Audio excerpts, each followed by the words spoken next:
अजय वर्मा जी। देखिए, देश की सरकार को चाहे शराब का मामला हो या भ्रष्टाचार का मामला हो, कार्रवाई जरूर करनी चाहिए। लेकिन ठीक है, देश के माननीय ज्ञानवान प्रधानमंत्री साहब बड़े भाई हैं और केजरीवाल जी छोटे भाई हैं, लेकिन इनका क्या है कि केवल विपक्षियों पर, अपोजिशन के लोगों पर या उन लोगों पर एजेंडे के तहत कार्रवाई होगी। आज तक कार्रवाई की अगर बात है तो गुजरात में इतने लोग मरे, वहाँ कोई चर्चा नहीं होती है। व्यापम घोटाले पर शिवराज जी के यहाँ तब सीबीआई का मामला नहीं आता है, रमन सिंह साहब के यहाँ तब कोई मामला नहीं आता है, येदुरप्पा साहब के मामले में तब कोई नहीं पहुंचता है।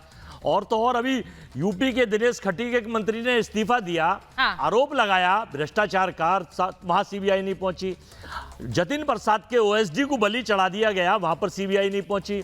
डिप्टी सीएम पाठक जी के यहाँ हालात बिगड़े, भ्रष्टाचार के शोर मचे, 53 करोड़ का अखबार में निकला, वहां सीबीआई नहीं पहुंची।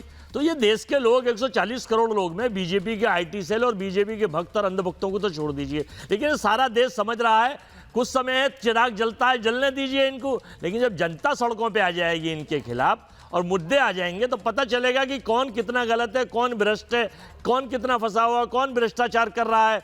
ये जो मिसयूज हो रहा है संवैधानिक संस्थाओं का, ठीक है, ये बहुत गलत हो रहा है। बार-बार सवाल होता है हर्षवर्धन जी में, लोकतंत्र का कत्ल किया जा रहा है। ये बहुत बड़ा आरोप लगा रहे हैं, वो कह रहे हैं लोकतंत्र का कत्ल कर रहे हैं आप। जो लोकतंत्र की दुहाई दे रहे हैं वो लोकतंत्र का कत्ल कर रहे हैं आशीष जी। और ये तो अजय वर्मा जी, क्योंकि उनके नेता को ईडी ने सवाल जवाब के लिए बुलाया था, आप जानते हैं किस तरह से कांग्रेस ने उस वक्त हंगामा किया, सड़कों पर उतर कर किया। आप लोग उन्हीं के नेताओं के पीछे क्यों जाते हैं?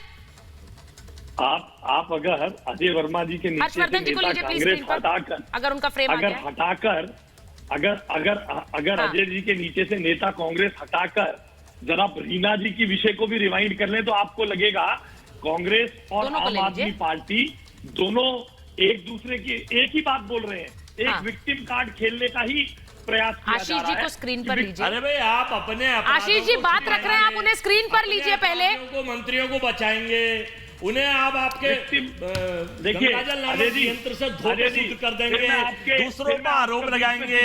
महाज्ञानी जी के टीम के ज्ञानी प्रवक्ता बैठे हुए देश को ज्ञान बांट रहे हैं, प्रवचन दे रहे हैं, ये समझाने का प्रयास कर रहे हैं कि इस देश में क्या हो रहा है। पूरा देश समझ रहा है। देखिए, इस देश में महात्मा गांधी जी और गॉडसे की दो विचारधाराएं प्रदेश में ये दुर्गति का कारण। ठीक है, मैं एक बार हर्षवर्धन जी के पास जा रही हूँ, उसके बाद बड़ी खबर बताऊंगी। हर्षवर्धन जी, वो बार बार यही आरोप लगाते हैं। माफी चाहती हूँ, बहुत देर से आ रही हूँ। मैं ये आपसे पूछ रही हूँ क्योंकि बार बार ये आरोप लगता है, लेकिन आज मनीष सिसोदिया के घर पर सीबीआई की टीम पहुंची और आज सुबह से छापेमारी हो रही है। बहुत से कयास लगाए जा रहे हैं, कहा जा रहा है कि क्या उनकी गिरफ्तारी हो सकती है। अब गिरफ्तारी होना, दिल्ली के उप मुख्यमंत्री की गिरफ्तारी होना, ये कोई छोटी बात नहीं है। ये अगर ऐसा हुआ तो ये आज की सबसे बड़ी खबर होगी और इसे लेकर लगातार चर्चाएं हो रही हैं। मुझे ये हमारे दर्शकों को जरा ये समझाइए कि इसके पीछे की पृष्ठभूमि है क्या? मनीष सिसोदिया के घर तक दस्तक कैसे हुई सीबीआई की?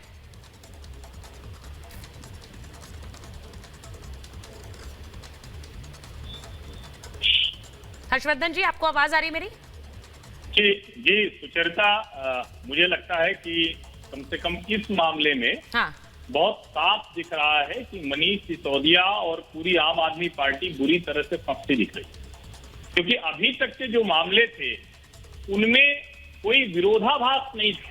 पहली बार है कि आम आदमी पार्टी ने जो पॉलिसी बनाई, जिसको लेकर वो लगातार कहते रहे कि हमने राज्य सरकार का राजस्व बढ़ा दिया, हमने किस तरह से एक नई शराब नीति हम लेकर आए हैं जिससे लोगों का भला होगा। बाद में वो खुद ही मनीष सिसोदिया प्रेस कॉन्फ्रेंस करते हैं, वो भी कब? जब भारतीय जनता पार्टी आरोप लगाती है, जब लगता है कि अब एजेंसियां उनके घर तक पहुंचने वाली है, तो मनीष सिसोदिया कहने लगते हैं कि नहीं, ये सब कुछ तो एलजी का किया धरा है, इसलिए सीबीआई जांच होनी चाहिए। तो एक तरह से अगर कहें तो ये जो सीबीआई का छापा है वो मनीष सिसोदिया की उसी प्रेस कॉन्फ्रेंस के बाद हुआ है। दूसरी जो महत्वपूर्ण बात है कि देखिए, शराब नीति पर पूरी आम आदमी पार्टी और इसके नेता बात नहीं कर रहे हैं, तो वो घूम फिर कर चले जाते हैं कि देखिए हमारी शिक्षा नीति को, हमारी स्वास्थ्य नीति को, हमारे कामों को खराब करने के लिए हो रहा है। अब यहाँ सवाल यही उठता है कि क्या न्यूयॉर्क टाइम्स में एक जो पेड आर्टिकल कहा जा रहा है उसके आधार पर किसी सरकार को भ्रष्टाचार का अधिकार मिल जाएगा? क्या इस देश में अब एजेंसी जो है, क्या इस देश में जो राजनीतिक विमर्श है कोई विदेशी अखबार तय करेगा? मुझे लगता है कि कि इस जगह पर आकर मनीष सिसोदिया बुरी तरह से फंस रहे हैं। पहली बार इतने साफ तरीके से दिख रहा है इनको कि जेल में कब भिजवा रही है, छिपाने में आम आदमी पार्टी एक के बाद एक गलतियां कर रही है। ठीक है, आप